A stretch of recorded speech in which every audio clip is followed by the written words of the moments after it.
সাত বন্ধু রাতে পাহাড়ি রাস্তা ধরে যাচ্ছিল সান্দাকফুর দিকে। চারদিকে ঘন কুয়াশা, মোবাইলে নেটওয়ার্ক নেই, আর রাস্তা প্রায় ফাঁকা। হঠাৎ তাদের গাড়ি মাঝ রাস্তায় বন্ধ হয়ে যায়। অনেক চেষ্টা করেও স্টার্ট না হওয়ায় তারা হাঁটতে শুরু করে। প্রায় আধ ঘন্টা পর কুয়াশার মধ্যে একটা ছোট্ট কাঠের হোমস্টে দেখতে পায়। বোর্ডে লেখা নীল পাহাড় অতিথি নিবাস। ভেতরে শুধু এক বৃদ্ধ মালিক ছিল। লোকটা অদ্ভুত চুপচাপ। সে শুধু বলল, আজ রাতটা এখানেই থাকুন, কিন্তু রাত 12টার পর জানালার বাইরে তাকাবেন না। বন্ধুরা ব্যাপারটা হেসে উড়িয়ে দিল। রাতে খাওয়ার পর সবাই ঘুমিয়ে পড়ে, কিন্তু অয়ন হঠাৎ রাত 12টার পর বাইরে বাঁশির শব্দ শুনতে পায়।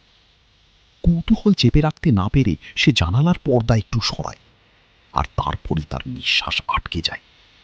কুয়াশার মধ্যে পাহাড়ের ঢালে সারি সারি মানুষ দাঁড়িয়ে আছে।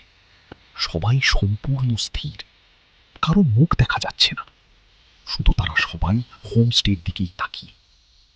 হঠাৎ সেই মানুষগুলোর মধ্যে একজন ধীরে হাত তোলে, তারপর বাকিরাও একসাথে হাত তুলতে শুরু করে। সাত বন্ধু, যেন তারা অয়নকে ডাকছে। ভয়ে অয়ন পিছিয়ে আসে। ঠিক তখন দরজায় ঠক ঠক শব্দ হয়। বৃদ্ধ মালিক বাইরে থেকে ফিস ফিস করে বলে, ওরা দেখে ফেলেছে আপনাকে, এখন জানালা খুলবেন না। অয়ন কাঁপতে কাঁপতে জিজ্ঞেস করে, ওরা কারা?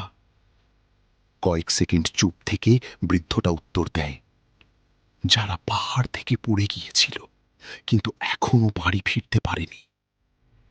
ঠিক তখনই জানালার কাছে ধীরে ধীরে একটা ভেজা হাতের ছাপ ফুটে ওঠে।